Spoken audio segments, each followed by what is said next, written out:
겨울이 지나갔다고 뭐 남북관계가 또 완전히 끝났다 이렇게 뭐 볼 수는 없는 거고요.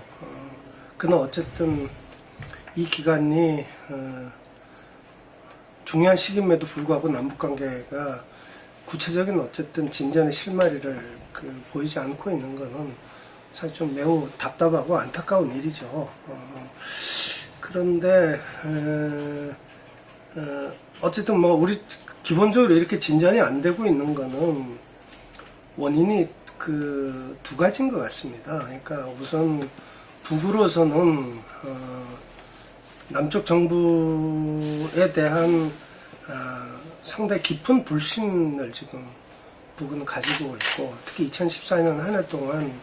뭐 북으로서는 어쨌든 우리 정부로부터 뭐 한미 합동 군사훈련을 비롯해서 전작권 전환, 삐러 문제, 유엔 인권 결의안 문제, 그 다음에 또 사실 우리 사회 내부의 종북소동과 통합진보당 해산 등과 관련해서 북쪽 입장에서 보면 사실은 남쪽 정부가 반복 총공세를 벌였다고 생각하고 있는 거고, 이제 그러면서 계속 대화하자고 제의하니까 북으로서는 사실 매우 기분 나빠하는 이제 이런 상황이고, 사실 남쪽 정부를 믿고 대화에 나서기가 현실적으로 지금 어려운 그런 조건이 지금 형성돼 있는 상황이죠. 그리고 뭐 남쪽 우리 정부 입장에서도 사실은 남북 대화를 진전시키는 데 있어서는 뭐 일정한 정부가 좀 북의 입장을 고려하거나 또는 북이 요구하는 부분에 대해서 뭐 최소한의 이러저러한 호응 노력 같은 것들이 좀 필요할 텐데, 그런 부분에 대해서 뭐 우리 정부는 어쨌든 북이 요구한 대화를 위해서 어떤 선행 조건을 요구한다고 해서 대화를 위해서 어떤 북이 요구하는 조건을 우리가 들어주거나 하지는 않겠다, 이제 이런 입장이 뭐 명백한 것이고, 이제 그렇기 때문에 사실은 지금 남북 관계는 계속 지금 답답한 답보 상태에 빠져 있는 거죠. 다만 한 가지 우리가 이런 답답한 상황 속에서도 어쨌든 특히 우리 정부가 북을 더 이상 추가로 자극하는 조치는 지금 취하지 않고 있는 부분들은 향후 대화의 진전과 관련해서 매우 중요한 부분이고, 저는 이런 부분들이 조금만 더 인내력 있게 지속되면 또 이 대화가 열릴 수 있는 가능성들은 그리고 그런 기회는 다시 올 수 있다라고 생각합니다. 우선은 일단 올 5월에서 한 7월 정도 사이의 기간이 아마 매우 중요한 기간이 될 것 같고요. 한미 합동훈련, 군사훈련이 지금 이제 곧 시작되는데, 이 봄에 이 훈련 부분을 잘 넘기고, 그리고 남북이 서로 상대를 자극하지 않으면서 진중한 대화 분위기를 지속해 나가면 광복 70년 혹은 6.15 공동선언 15주년이라고 하는 이제 이런 계기들을 앞두고 실제로 대화의 필요성을 서로 강하게 느끼고 있기 때문에 일정하게 대화들을 추진할 만한 동력이 존재하고 있다고 보고요. 그래서 어쨌든 이 기간이 어쨌든 조금 이제 매우 좀 중요한 시점으로 부각되지 않겠냐 싶고, 원래 광복 70년이 되는 8.15를 넘어서까지 남북 간의 대화의 실마리가 잡히고 일정한 진전이 이루어지지 않게 된다면 제가 볼 때는 북도 더 이상 인내하기가 쉽지 않을 거고, 또 남쪽의 보수층들도 박근혜 정부를 마냥 북과 대화하는 이런 인내를 가지라고 아마 얘기하기 어려운 상황이 되고, 또 내년 총선이나 이런 정치 일정이나 이런 걸로 보면 남북 관계가 정치에 이용될 수 있다는 가능성이나 뭐 여러 가지 부분 때문에 논란들이 많이 발생할 수 있기 때문에 좀 쉽지 않아 보이는데, 어쨌든 그런 점에서 지금 뭐 우리에게 기회는 아직 남아 있다라고 보여지고요. 이 기회를 어쨌든 잘 살려야 된다고 생각합니다. 현재 뭐 남북 관계와 관련해서 우리 정부가 삼관 후민이라고 하는 이런 입장을 뭐 확고하게 고수하고 있고, 그리고 어쨌든 당국 관계를 제약하는 제일 중요한 요소 중에 하나인 오이사 조치가 엄존하고 있는 조건에서는 사실은 뭐 민간이 남북 관계와 관련해서 어떤 역할을 하는 거는 쉽지 않은 상황입니다. 더더구나 우리 정부는 뭐 삼관 후민, 그러니까 당국이 먼저 해야지 그 다음에 민간이 이제 뭐 민간을 허용할 수 있다는 이런 입장을 고수할 뿐만 아니라, 아까도 말씀드렸듯이 북과 대화를 위해서 북이 요구하는 뭐 이 부분들을 선행 조치를 취하거나 하지 않겠다는 이런 입장이 명백하기 때문에, 그런 입장을 고수하는 한에 있어서는 사실은 뭐 남북 관계가 풀리기가 쉽지 않고 계속 이렇게 답답한 국면이 유지될 가능성이 매우 높아 보인다는 점에서 사실 굉장히 걱정되고 우려스러운 거죠. 그래서 어쨌든 그러나 이런 상황임에도 불구하고 저는 이 남북이 기본적으로 어쨌든 우리 정부가 계속 강조하고 있는 것도 신뢰 아닙니까? 그러니까 신뢰를 쌓기 위한 최소한의 조치들은 가능하고 또 취해 나갈 수 있고, 그리고 그걸 통해서 사실은 대화의 모멘텀을 다시 만들 수 있다라고 생각합니다. 우선 그러려면 무엇보다도 한미합동 군사훈련과 관련해서는 일정한 어쨌든 톤다운이 필요하다고 생각합니다. 최소한 B-52 전략 핵폭격기를 동원한다든가 핵잠수함을 동원한다든가 해서 사실은 핵으로 북을 위협하는 이런 부분 정도는 조금 그런 수준까지는 가지 않거나, 혹은 철저하게 비공개로 하는 것이 필요하다고 생각하고요. 그리고 또 뭐 북이 얘기하는 삐라 문제나 이런 부분에 대해서도 좀 더 적극적인, 정부가 조금 더 전향적인 태도를 보여주는 게 필요하고, 그리고 무엇보다도 저는 사실은 지금 우리 남쪽 일각에서도 계속 오이사 조치 해제를 얘기하는데, 뭐 천안함 문제와 연동되어 있는 이상 오이사 조치를 일방적으로 해제하라고만 요구하는 것도 저는 사실은 적절치 않을 수 있다고 생각하는 편입니다. 그런데 어쨌든 대화가 시작되면, 당국 간의 대화가 시작되면 오이사 조치를 해제할 수 있다라고 하는 신뢰와 신호는 저는 우리 정부가 북에 줘야 된다고 생각하고, 그런 부분에서 사실 제일 좋은 부분 중에 하나가 정부가 꽉꽉 문을 닫고 있는 민간 교류와 관련해서 일정한 이 완화 조치를 취하는 것이 북에 대해서 사실은 이 오이사 조치 해제와 관련한 아주 중요한 신호를 우리 정부가 보여줄 수 있는 거라고 생각합니다. 그래서 되게 이런 정도 우리 정부가 민간 교류에 대해서 좀 더 어쨌든 민간 교류를 적극적으로 지원하겠다는 게 우리 정부 입장이고 이러니까, 사실 오이사 조치가 민간 교류를 지금 가로막고 있는 핵심 근거인데, 이런 민간 교류 부분에 대해서 우리 정부가 좀 더 유연한 태도를 취하고, 삐라 문제나 한미합동 훈련에 대해서 우리 정부가 조금 더 이 유연한 입장과 자세를 보인다면, 저는 사실 북도 충분히 대화의 장에 나올 수 있으리라고 생각하고요. 그럴 경우 남북이 어쨌든 대화의 장에 나오게 될 경우는, 저는 남북관계와 관련해서 사실 많은 부분에서 지금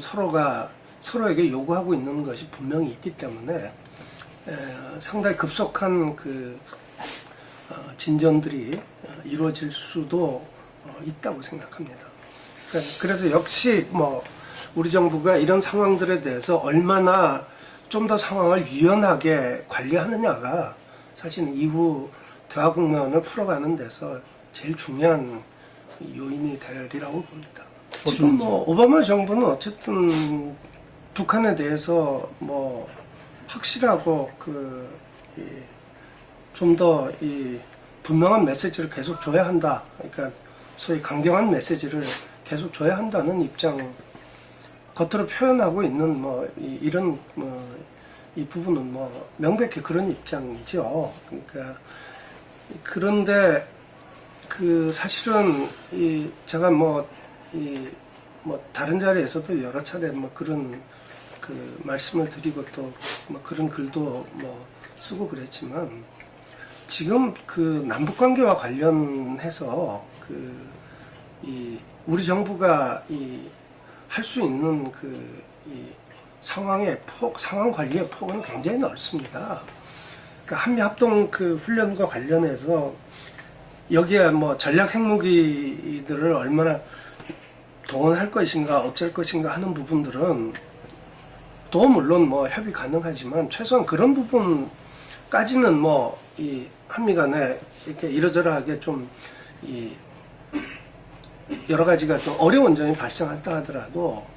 이것을 공개적으로 진행할 것인지 로키로 할 것인지 아닐 것인지 이런 부분 정도에 대해서는 사실은 우리 정부가 북한에 우리가 톤다운 하기 위해서 노력하고 있다는 것을 보여줄 수 있는 방안들은 여러 가지가 있습니다. 지금 현재 한미 관계 미국의 입장이 아무리 강경하다 하더라도 우리 정부의 주도적 노력에 따라서 북한에 보낼 수 있는 신호는 충분히 여러 가지로 보낼 수 있는 게 지금 현재 그 한미 관계 또 남북 관계 현실입니다. 그리고 지금 예를 들어서 이 한미 관계 북미 관계와 관련해서 이른바 이 소니 해킹 문제를 둘러싸고 지금 첨예한 긴장이 북미 사이에 진행되고 있고 그런 것 때문에 지금 특히 뭐 이 한미 합동 훈련 중지하면 북한의 핵실험 중지하겠다는 제안을 미국이 이런 방구에 가치도 없다고 이제 딱 거절했는데 사실 이것도 저는 우리 정부가 조금 더 적극적으로 여러 가지 이 북미 사이에서 역할을 할 수 있어야 된다고 생각합니다. 기본적으로 이 문제는 본질적으로 역지사지의 문제입니다. 아까도 말씀드렸듯이 한미 합동 군사훈련의 내용 속에는 북한에 대한 핵 위협이 명백히 포함되어 있고 이거는 사실은 북한이 스스로 자신의 핵무장해야 되는 이유를 오히려 정당성을 강화해주고 있는 것일 뿐만 아니라 한반도에 사실은 핵무기를 포함한 무한대적인 군비 확장의 악순환을 불러오는 것이죠. 그래서 사실은 이런 미국이 이것을 일고의 가치도 없다고 얘기하는 것은 사실은 자신은 북한에 대해서 핵을 동원한 위협을 가해도 되고 북은 하면 안 되고 이런 식의 논리가 되기 때문에 사실 이런 태도에 대해서는 뭐 NYT 사설에서도 나왔습니다만 미국 내에서도 사실은 이거를 안 받는 거에 대해서 이렇게 문제 제기를 하고 있는 분위기들이 지금 형성되고 있습니다. 그러니까 그런 점에서 사실은 이 북한의 이 제안은 저는 역지사지의 입장에서 이 미국이 좀 더 적극적으로 고려해야 될 부분이고 또 그 측면에서 우리 정부 역시도 이런 제안들에 대해서 적극적으로 좀 북미 사이에 이 개입과 이 타협의 가능성을 찾는 중요한 모티브로 삼아서 좀 문제를 바라보는 게 필요하지 않을까 생각하고 있습니다. 뭐 일단 뭐 너무너무 부적절한 거죠. 그러니까 우선 이 외교 행위의 당사자가 그 자리를 그만두자마자 외교 행위의 이 이면에 있었던 그 내용들을 쫙 이 소위 좀 속된 말로 까발리는 것은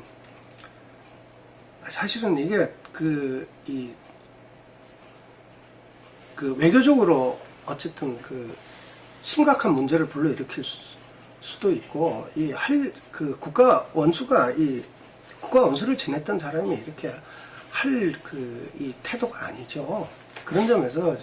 이건 사실 얘가 뭐 비난받아 마땅한 거고요. 우선 이게 가지고 있는 문제가 몇 가지가 있는데, 우선 그 법률적으로 어쨌든 이 위법 행위일 가능성이 매우 높습니다. 우선 그 남북관계와 관련해서 이 대화록이라든가 이런 이른바 대통령 기록물을 그 마음대로 하고 썼을 가능성이 높고, 여기 보면 그 중국 그 국가 원수가 북한에 대해서 뭐 이러저러하게 얘기한 것들까지도 그 인용하고 있는데, 이런 것도 다 어쨌든 그 공식 기록물을 그 열람하고 일단 그거를 가지고 작성한 것으로 보이기 때문에 일단 그 국가 기록물을 불법으로 활용했을 개연성이 매우 높다는 점에서 사실은 이 전직 대통령이 사실은 스스로 법을 위반했다라고 하는 점, 그리고 이 최소한 그 외교 문서와 관련해서는 일정한 기간을 둬서 등급을 둬서 일정한 기간을 두고 공개하는데, 이걸 뭐 끝나자마자 바로 한 것도 적절치 않은 점이고, 그리고 무엇보다도 진실 논란도 일단 존재하고 있습니다. 이명박 대통령은 어쨌든 정상회담 해달라고 북이 자신들에게 사정사정 했다고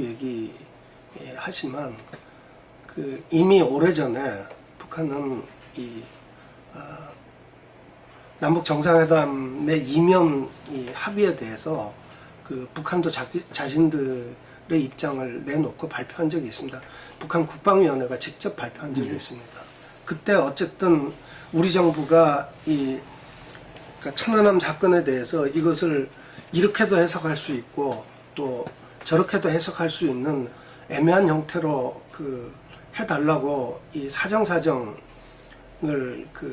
했다. 그러나 어쨌든 북이 그런 부분을 뭐 단호히 거부했다. 그래서 회담이 뭐 안 됐다. 이렇게 북이 얘기한 바가 있습니다. 따라서 예를 들어서 정상회담의 추진과 관련해서는 북이 적극적 입장을 제기했을 가능성이 높습니다. 그리고 천안함 문제가 걸림돌이 되고 있는 우리 정부 입장에서는 천안함 사태를 어쨌든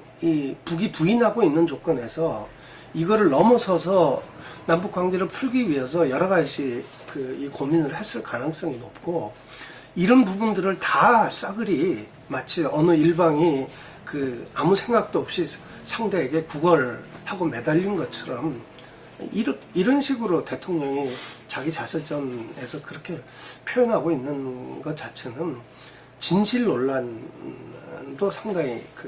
발생할 수 있다는 점에서, 사실은 남북관계와 관련해서 이명박 대통령이 자서전에 쓰고 있는 내용 전반들은 많은 논란도 불가피할 뿐만 아니라 진실을 둘러싼 법률적으로도, 그리고 외교 행위의 당사자가 처할 수 있는 처신으로서도 부적절하다는 점에서 사실은 그야말로 이건 비난받아야 될 거라고 생각합니다. 예. 우선 아까 박근혜 정부도 자서전 부분에 대해서 불편해하고 있다는 말씀드렸는데, 그럴 수밖에 없는 게 MB 회고록의 남북관계와 관련된 내용은 사실은 앞으로 남북 당국 간의 대화에서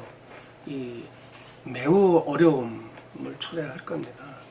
이제 모든 대화는 다 공개된다고 생각하고 그 대화에 임해야 되는 거고, 그럴 경우 사실은 실제적인 협상과 타협이 이루어지기가 쉽지 않은 거고, 또 지금 북이나 남이나 사실은 매우 그 협상을 풀어가기 어렵게 만들고 있는 측면들이 있는 거죠. 뭐 박근혜 정부가 이제 만약에 북과 대화를 하게 되면 사실은 우리 정부가 매달려서 북과 대화를 한 것처럼 이렇게 되거나, 아니면 북의 입장에서도 북이 매달려서 마치 뭘 하고 있는 것처럼 이렇게 되는데, 그렇게 그런 말하자면 이 불명예스럽게 이렇게 되는 거를 어떻게 하겠습니까? 그런 점에서 어쨌든 향후 남북 대화의 진전을 위해서도 MB 자서전은 전혀 도움이 안 되는 거라고 볼 수 있습니다. 그리고 지금 그 말씀하신 이른바 사드 배치 문제는 사실은 우리 정부 입장에서는 사드 문제는 그야말로 미국과 중국 사이에 지금 딜레마죠.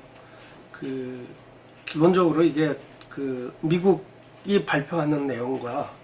우리 정부는 어쨌든 사드와 관련해서 한미 간에 협의한 바가 없다고 지금 발표하고 있는, 한미 양측의 발표 내용이 전혀 상반되고 있다는 그런 점 자체가 이 문제를 둘러싸고 우리 정부가 얼마나 곤혹스러운 상황에 있는가를 보여주는 단적인 예라고 볼 수 있는 것 같습니다. 그리고 잘 알려져 있듯이 사드 배치라고 하는 것이 북한 핵 위협에 대한 대응이라기보다는 이게 대중 봉쇄용이라고 하는 거는 공공연하게 이미 다 알려져 있는 사실이고요. 그래서 사실은 이 사드 부분과 관련해서는 우리 정부는 제가 볼 때 당분간은 아마 지금과 같은 입장을 처할 것 같습니다. 미국은 이 한미 간에 협의했다, 진전되고 있다는 얘기를 할 거고, 우리 정부는 협의한 바 없다, 이렇게 아마 그러면서 한미 간에는 어느 정도 이 논의가 진전이 될지, 어떤 시점에 가서 이 문제를 공개화시킬지는 이후 상황 진행을 보면서 적절한 판단을 내리겠죠. 다만 이 사드 문제가 민감하고 그러기 때문에 일단 한미는 우선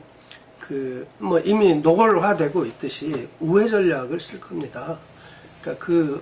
우회 전략이라고 하는 거는 결국은 우리 정부가 얘기하고 있는 이른바 이 KMD, 한국형 미사일 방어 전략, 이거를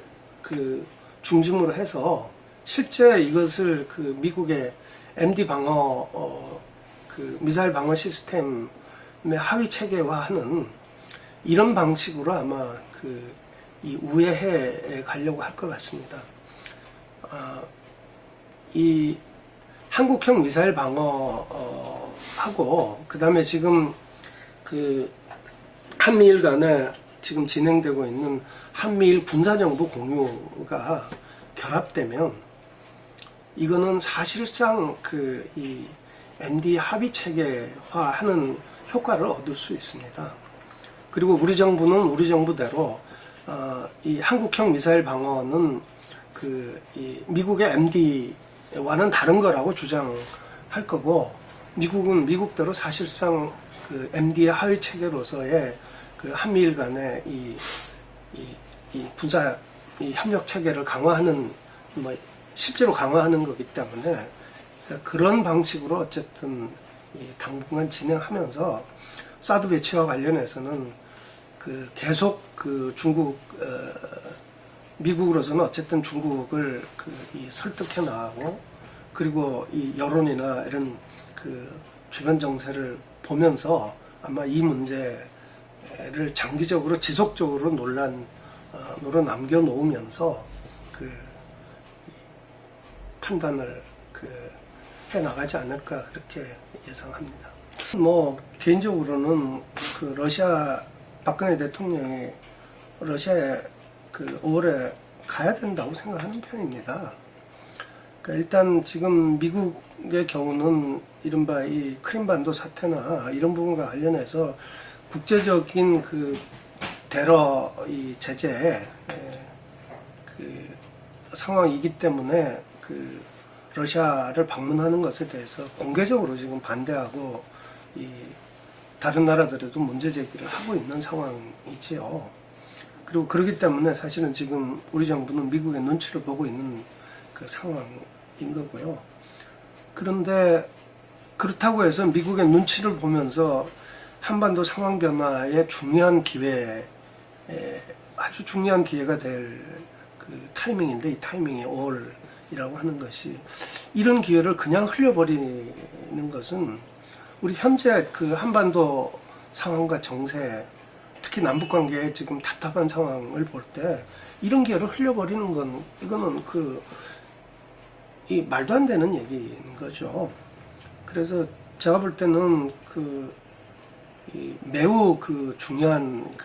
기회이고, 이 기회는 미국의 눈치 보면서 놓칠 이런 상황, 이런 아니다라고 보여지고요.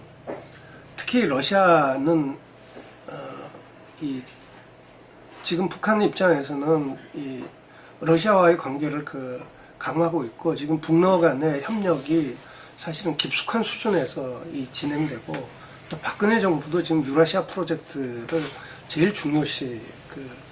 하고 있고, 그러니까 그런 점에서 러시아가 한반도에서 갖는 이 의미는 점점 더 강화되고 확대될 겁니다. 그러니까 그런 점에서 사실은 이번 러시아 방문은 남북 관계도 그렇고, 그리고 앞으로 이 동아시아 평화 관련해서 우리가 러시아의 적극적인 이해와 협력을 얻어가는 이런 측면에서도, 또 장차 어쨌든 이 지역에 러시아가 점점 더 영향력이 확대되고 있는 이런 추세, 이런 것들을 감안할 때 저는 이번 5월의 러시아 방문은 당연히 실보다 득이 많은 방문이라고 생각합니다. 신임 지금 통일부 장관 이 지명자 아직 이 취임은 안 해고 지금 인사청문회 절차를 이제 밟아야 될 테니까, 사실은 비서관을 장관으로 이렇게 한 것도 매우 파격적인 발탁이고, 또 파격적이라고 하는 점에서 다른 의미는 사실은 이 정부의 대북 정책과 관련한 인력 풀의 한계도 또 같이 보여주는 이제 이런 측면이 동시에 있는 것으로 보입니다. 다만 신임 통일부 장관 내정자는 저는 개인적으로는 적절한 균형 감각도 있고, 나름대로 대북 정책에서 유연성을 발휘할 수 있는 그런 분이라고 생각을 하는 편입니다. 그러나 사실은 지금 이 정부가 현재까지 취해온 정책 기조의 변화까지를 가져갈 수 있는 그런 이 과감성을 신임 지정자가 앞으로 보여줄 것인가에 대해서는 많은 사람들이 그렇게 크게 기대는 높지 않은 것 같습니다. 오히려 아마 기본적인 정책 기조는 큰 틀에서는 유지하면서 좀 더 유연성을 발휘할 수 있는 이런 부분에서 어쨌든 신임 지명자가 그런 유연성 발휘와 관련해서 좀 더 보다 적극적인 입장을 취해 줄 수 있다면, 정책 변화를 선도하지 않는다 하더라도 남북 관계에서 일정한 아주 중요한 시기에 맞게 되기 때문에 그것만으로도 나름대로 유의미한 역할을 할 수 있지 않을까, 이렇게 생각을 합니다. 원래가 매우 중요한 해죠. 남북 관계에서도 그렇고, 또 동아시아의 질서 변동과 관련해서도 매우 여러 가지 의미가 이제 있는 해고, 그렇기 때문에 사실 원래 시민사회 역할이 매우 중요한 의미를 가지고 있고, 그런 점에서 사실은 깊은 어쨌든 이 책임의식 같은 거를 느끼고 있습니다. 일단 광복 70주년을 맞이해서 지금 그 범시민사회와 정당 또 종교계 또 뭐 남북 관련 그 기업들, 남북 관련 경력 기업들 뭐 이런 부분들이 포괄해서 민간 차원에서 광복 70주년 그 이 사업 추진위원회를 그 구성할 예정입니다. 뭐 어느 특정 그 세력이 뭘 하기보다는 뭐 어쨌든 그 시민사회적인 그 힘의 이 결집과 뭐 이런 게 필요하다고 생각해서 좀 그런 그걸 구성할 예정이고요. 그래서 뭐 원래 그 6.15 공동선언 15주년 그리고 광복 70년 이런 부분들을 그 기존에 중단됐던 남북 간의 공동 행사로 일단 그 추진하기 위해서 뭐 최선의 노력을 일단 다 그 기울일 예정이고요. 그리고 지금 뭐 저희는 뭐 이와 함께 일본의 이 평화헌법 수호가 매우 중요한 또 이 광복 70년에 이 매우 중요한 의미를 지니는 과제가 된다고 생각하기 때문에 일본 시민사회나 정당 등과도 함께 그 동아시아의 이 평화를 지키기 위해서 일본 평화헌법 수호를 비롯해서 그 뭐 이 공동의 좀 국제적인 그 이 행사를 추진하는 것도 지금 준비를 하고 있습니다. 뭐 만약에 남북 간의 여러 가지 그 이 뭐 관계들이 그 풀려서 여건이 된다면 뭐 저희들은 하여튼 늘 그 추진하고자 했던 이 이른바 피스 트레인 사업을 북경과 평양과 개성을 거쳐서 서울로 오는 이런 뭐 피스 트레인을 그 광복 70주년을 기념하는 그 사업으로 그 운영하는 계획도 지금 협의하고 있습니다. 뭐 그런데 어쨌든 뭐 이런 이 행사를 뭐 하는 것 이상으로 원래 이 광복 70년이 저희는 세 가지 측면에서 이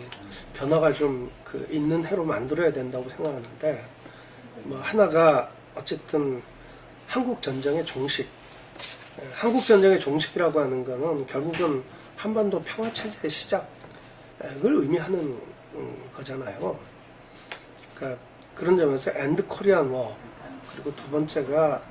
이 동아시아 이 평화 연대를 형성하는 것, 일본 평화헌법 구조를 지키는 것을 포함해서 동아시아의 이 아베 정권의 그 군사 우경화 이런 것에 대응해서 실제로 그 동아시아의 평화 협력 기운들을 확장해내는 뭐 이런 것 그리고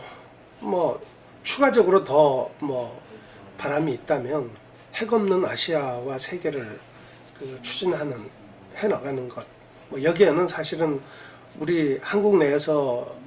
진행되고 있는 탈핵 에너지에서 이 탈핵을 위한 노력뿐만 아니라 그 한반도의 이 비핵화